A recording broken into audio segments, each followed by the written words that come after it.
Il y a dans le football des matchs qui rassurent, des victoires lisses, propres, que l'on range sagement dans les archives des statistiques. Et puis, il y a les autres. Il y a ces rencontres qui installent immédiatement une dramaturgie, une tension électrique, une promesse de souffrance et de gloire. Ce Maroc, Comores, premier acte fondateur de la Coupe d'Afrique des Nations 2025, appartient indiscutablement, viscéralement, à cette seconde catégorie. Car sur le papier, tout semblait écrit d'avance, scénarisé comme un blockbuster hollywoodien dont on connaît la fin avant même d'entrer dans la salle. Le pays hôte, l'ogre marocain, demi-finaliste du monde, favori ultime, prêt à ne faire qu'une bouchée d'une équipe comorienne courageuse, mais promise à l'abattoir, le tout dans un stade de Rabat, prêt à s'embraser comme un volcan en éruption. Mais le football, mesdames et messieurs, se moque de vos scénarios. Le football est vivant, capricieux, cruel. Pendant près d'une heure, le script a résisté, il s'est tordu sous la pluie, le Maroc a douté, le public a retenu son souffle jusqu'à l'asphyxie et la CAN nous a rappelé sa vérité première, brutale et inaltérable. Ici, rien n'est gratuit, rien ne se donne, tout s'arrache avec les dents. Alors oui, regardez le tableau d'affichage, il clignote 2-0 net. Sans bavure. Mais si vous vous arrêtez à ce chiffre froid, vous passez à côté de l'âme de ce match. Ce n'était pas une promenade de santé, c'était un test mental, un baptême du feu sous une pluie battante, avec le poids écrasant des attentes d'un royaume entier sur les épaules de 11 hommes. C'est l'histoire d'une grande équipe qui entre dans l'arène, sachant qu'elle marche sur un fil au-dessus du vide et qui doit réapprendre à respirer avant de pouvoir rugir. Dès les premières minutes, les Lions de l'Atlas imposent le décor. Possession écrasante, ballon qui circule comme une horlogerie de précision, rythme maîtrisé. On se dit que ça va craquer, que ce n'est qu'une question de secondes. Mais en face, les Comores ne sont pas venus en victimes expiatoires. Elles ne paniquent pas. Bloc bas, ligne serrée, solidarité de chaque instant. Et dans les buts, un homme qui se transforme en muraille, Yannick Pandor. Ce moment, en première période, restera gravé. Le pénalty obtenu par les Marocains, l'occasion rêvée de tuer le suspense. Soufiane Rahimi s'avance, le stade se tait, la pluie tombe plus fort, il frappe, Pandor plonge, arrêt. Ce n'est pas juste un arrêt de jeu, c'est un grain de sable, gros comme un rocher qui vient se loger dans la machine marocaine. Le stade gronde, un murmure d'inquiétude parcourt les tribunes. Le doute, ce poison lent, commence à s'insinuer dans les esprits. Et c'est là, précisément à cet instant critique, que ce match devient fascinant pour l'analyste. Parce que le Maroc ne craque pas, le Maroc ne se désunit pas. Même quand le sort s'acharne, même quand son capitaine et roc défensif Romain Saïs doit sortir sur blessure, ajoutant de l'angoisse à la frustration, l'équipe de Walid Regragui continue de jouer juste. Pas de précipitation, pas de longs ballons balancés en touche par désespoir. Une domination parfois stérile, certes, mais une domination souveraine, froide, calculée. On a souvent tendance à juger un favori à sa capacité à briller, à écraser, à faire le show. Mais en Coupe d'Afrique, on juge surtout un futur champion à sa capacité à souffrir sans rompre, à attendre son heure comme un prédateur patient. Et cette heure, elle finit par sonner. 55e minute, une action limpide, simple, presque scolaire, mais d'une pureté absolue. Débordement, fixation, centre en retrait millimétré, et Brahim Diaz qui surgit pour conclure, boum, le filet tremble. Ce n'est pas une explosion de joie hystérique, non. C'est un soupir de soulagement collectif, un ouf titanesque qui traverse tout le pays. La délivrance, le verrou a sauté. À partir de là, la physionomie change. Les Comores, obligés de sortir pour survivre, laissent des espaces. Et le Maroc peut enfin exprimer ce qu'il avait contenu. La suite, elle appartient déjà à la légende de cette CAN, l'entrée d'Ayoub El Kaabi. Et ce geste venu d'ailleurs, un retourné acrobatique d'une pureté folle, défiant la gravité, le ballon qui termine sa course dans la lucarne, ce genre de but qui dépasse le simple cadre du score, qui marque une compétition, qui tourne en boucle sur tous les écrans du monde, un symbole, le symbole d'une équipe qui a des ressources infinies. Mais attention, ne commettez surtout pas l'erreur de réduire ce match à ce bijou ou à un simple job done. Ce Maroc-Comores est une mine d'or d'enseignements tactiques et psychologiques. Il nous dit tout sur la difficulté des matchs d'ouverture, sur l'art de la patience, sur la nécessité pour un favori de savoir gagner moche avant de gagner beau. Plongeons ensemble, au scalpel, dans les entrailles de cette victoire bien plus complexe qu'elle n'y paraît. Comment le Maroc a-t-il réellement tordu le bras au destin ? Tout commence par l'organisation structurelle. Le Maroc s'installe très vite dans une structure claire. Un bloc haut, une relance propre et surtout une occupation intelligente de l'espace. Les centraux écartent pour aérer le jeu. Le milieu assure la première sécurité pour éviter les contres et les latéraux donnent la largeur maximale. Rien de révolutionnaire sur le papier, me direz-vous ? Peut-être, mais une exécution technique très maîtrisée. Face à eux, les Comores font un choix assumé, presque suicidaire sur la durée, bloc bas, densité axiale extrême, priorité absolue à la protection de la surface de réparation. C'est un peu comme une équipe qui accepte de subir l'orage pour espérer voir l'arc-en-ciel. Le problème, c'est que subir pendant 90 minutes contre une équipe aussi patiente et technique que le Maroc, c'est rarement tenable. Le premier mécanisme clé des Lions, c'est cette circulation lente mais constante, hypnotique. Le Maroc ne cherche pas à accélérer à tout prix au risque de perdre le ballon. Il fait tourner, il attire, il fatigue les organismes et les cerveaux adverses. On pourrait croire à une domination stérile, mais en réalité, chaque passe est un petit coup de marteau qui fissure le mur. Les Comores coulissent, défendent bien, mais dépensent une énergie mentale colossale. Deuxième mécanisme fondamental, les décalages sur les côtés. Le jeu marocain cherche constamment à étirer le bloc adverse comme un élastique. Les latéraux montent très haut, obligeant les ailiers comoriens à reculer, créant des situations de 2 contre 1 sur les ailes. Le premier but vient exactement de là. Fixation sur un côté, centre en retrait, finition propre. Rien de spectaculaire, mais du football efficace, clinique. Troisième point crucial, le rôle des milieux entre les lignes. Le Maroc place régulièrement un joueur dans le demi-espace, cette zone grise juste derrière le milieu comorien. Ce positionnement est un poison. Il gêne énormément la lecture défensive. Soit le défenseur sort et crée un trou, soit il reste et laisse le joueur se retourner. C'est ce travail invisible qui finit par ouvrir des brèches. Mais il faut aussi avoir l'honnêteté de parler des faiblesses apparues, car tout n'a pas été rose. Pendant une bonne partie du match, le Maroc a manqué de verticalité, de folie. Peu d'appels tranchants dans le dos de la défense, peu de courses à haute intensité au départ de l'action.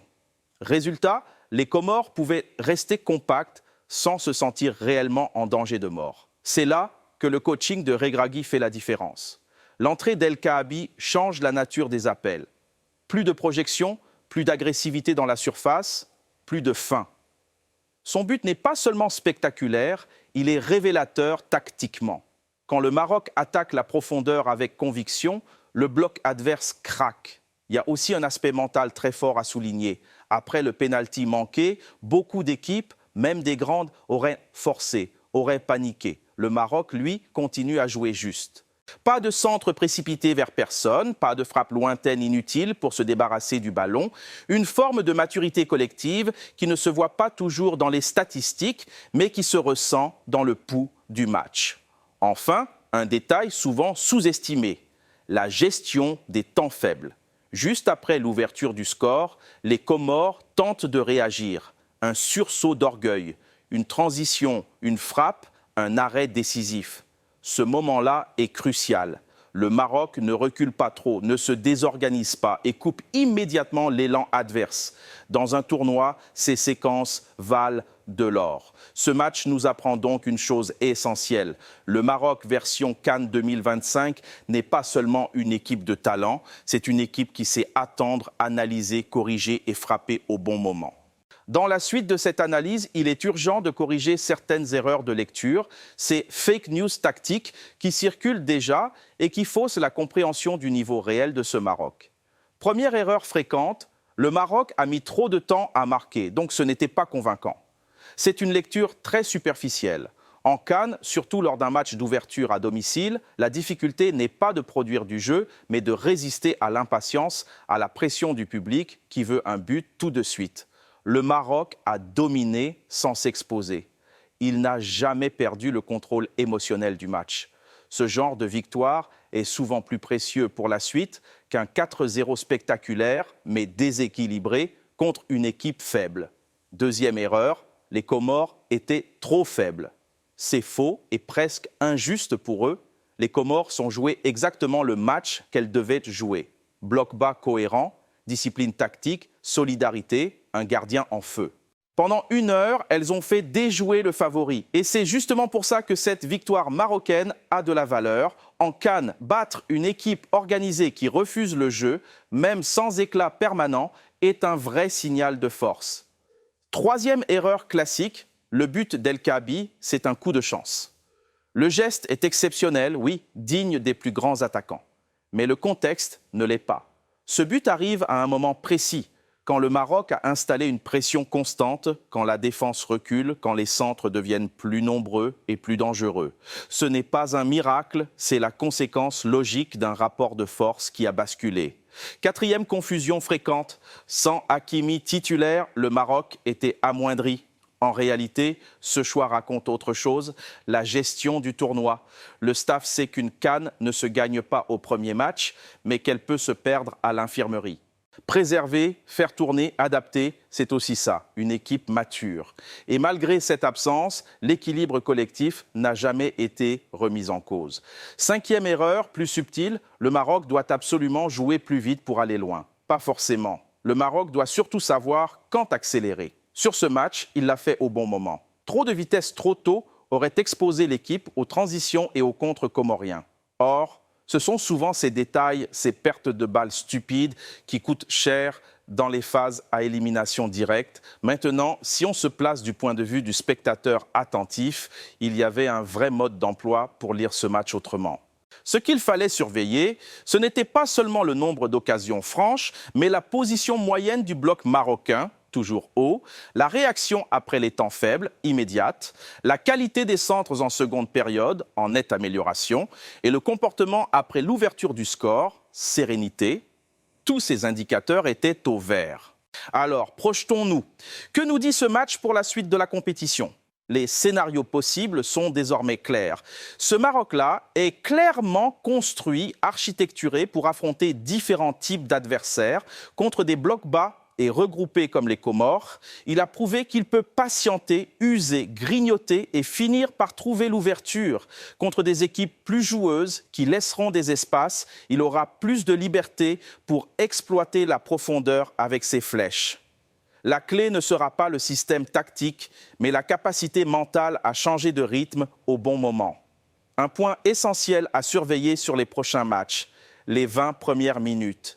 Si le Maroc continue à s'installer haut, à récupérer vite le ballon à la perte et à imposer son tempo sans s'exposer aux contres, c'est un excellent signal de puissance. À l'inverse, s'il devient trop pressé, trop direct, trop brouillon, ce sera un indicateur d'un stress encore présent qu'il faudra gommer. Il faudra aussi observer avec attention la gestion des temps faibles. Même les meilleures équipes du monde, même Manchester City ou le Real Madrid ont des temps faibles.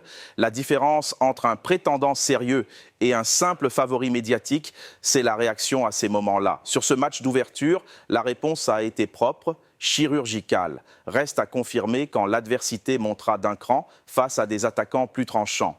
Autre élément clé pour l'avenir, les synergies offensives.